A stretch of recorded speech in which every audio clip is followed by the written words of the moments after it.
সড়কে শৃঙ্খলা ফেরাতে এবং বেপরোয়া ড্রাইভিং নিয়ন্ত্রণে নতুন আইন জারি করেছে কুয়েত সরকার। নতুন আইন অনুযায়ী গাড়ি চালানো অবস্থায় মোবাইল ফোনে কথা বললে ৩০০ দিনার বা ১,১৫,০০০ টাকা জরিমানা করা হবে। সরকারের একটি নির্ভরযোগ্য সূত্রের বরাতে স্থানীয় দৈনিক আরব টাইমসে তথ্য জানায়।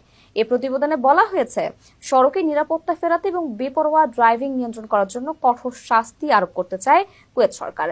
আরো বেশ কিছু নতুন ট্রাফিক আইনের প্রস্তাবিত সংশোধনী শিগগিরই অনুমোদন করা হবে বলেও ওই প্রতিবেদনে উঠে আসে।